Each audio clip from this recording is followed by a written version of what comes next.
Alam mga kapatid, meron po tayong babasahin dito sa unang hari, 16 hanggang 28.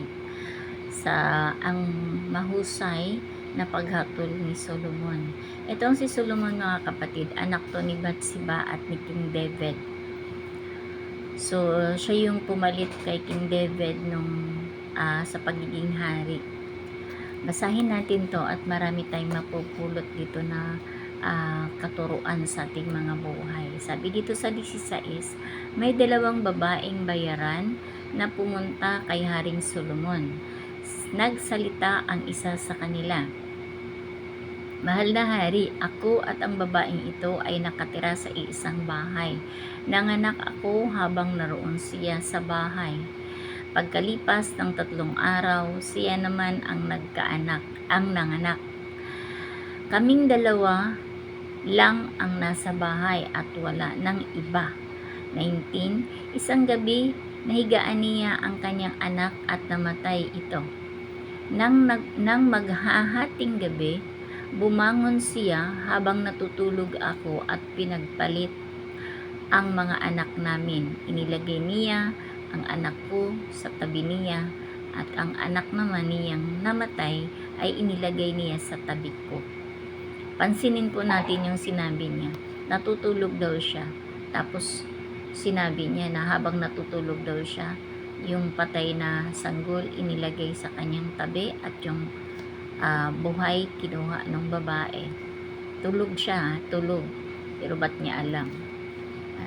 Tapusin natin to. Sabi dito sa 21, kinabukasan, nang bumangon ako para pasusuhin ang anak ko, nakita kong patay na ito. At nang mapagmasdan ko ng mabuti ang sanggol sa liwanag, nakita kong hindi siya ang aking anak. 22, sumagot ang isang babae, "Hindi totoo yan. Akin ang buhay na sanggol at sa iyo ang patay." Pero sinabi ng unang babae, "Hindi totoo yan. Iyo ang patay na sanggol at akin ang buhay." Kaya nagsagutan silang dalawa sa harapan ng hari.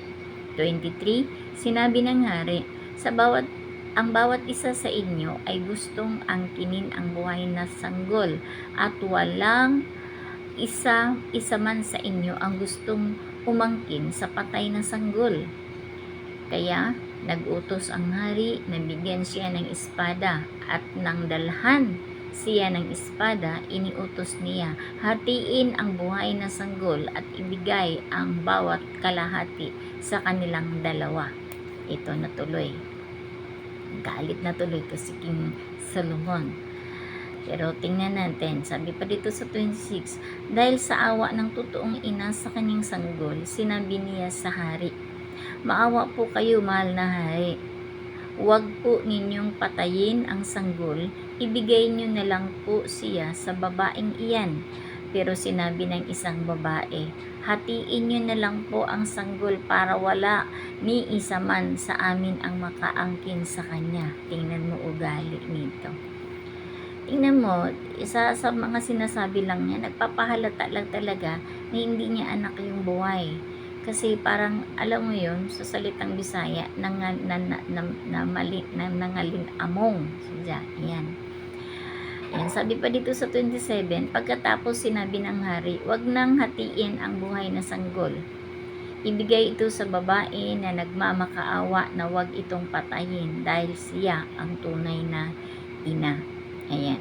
So, mapapansin natin dito, yung isang babae masyadong hindi mo maintindihan anong klaseng ugali. Kaya halata talaga na hindi sa kanya anak yun, yung buhay. Kasi kung ikaw ba naman nanay, papayag ka ba naman na patayin yung anak mo na para lang hatiin nyo kasi walang mag sa inyo, walang mag-forgive sa inyo, walang magparaya, diba?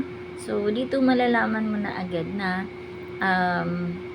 siya talaga ang tunay na ina kasi nagmamakaawa nga siya. Pero pansinin natin, tandaan natin, dito sa mundo parang mayroong mga tao talagang ganun na dahil sa kasamaan ng ugali, yung alam mo yung parang wala nang mga konsensya, yung pag alam nilang nahuli na yung kanilang mga kasalanan, I mean, booking na sila sa kanilang mga masasamang ugali, parang ipagitgitan pa rin nila sa sarili nila kahit alam nilang mali sila, pero ipinagpipilitan nilang tama sila.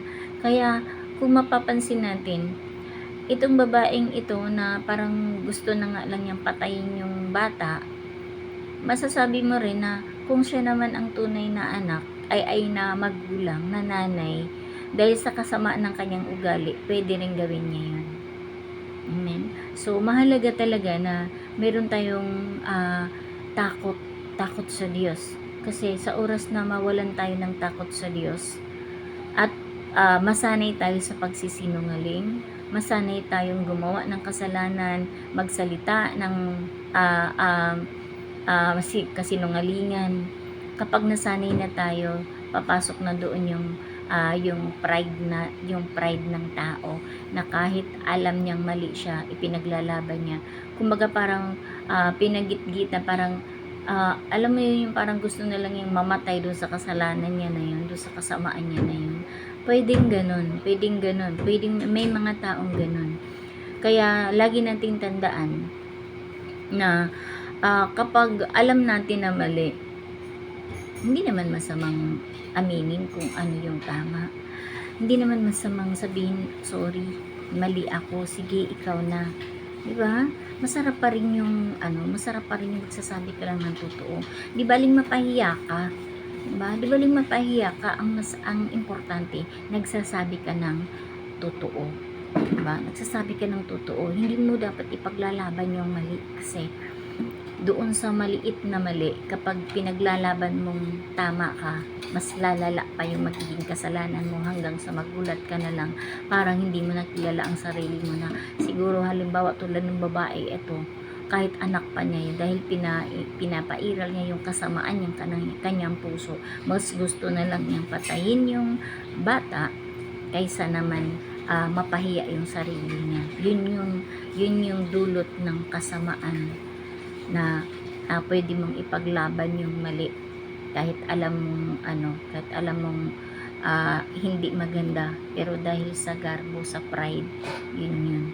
Kaya dito tapusin natin ito sa 28. Sabi ito sa 28, nang marinig ng mga mamamayan ng Israel ang pagpapasya ng hari, lumaki ang paggalang nila sa kanya, dahil nakita nila na may karunungan siyang mula sa Diyos sa paghatol ng tama. Ayan. So, kapag nasa katotohanan ka, kasi kapag nagsasabi ka ng katotohanan, nasa sayo talaga ang pabor ng Diyos, nasa sayo talaga sa puso mo ang Diyos. Kaya hindi ka nagpapasya, hindi ka nagsasalita ng mga kasinungalingan, hindi mo ipinaglalaban yung mali, kasi nga alam mo na may Diyos na nakatingin sa puso mo.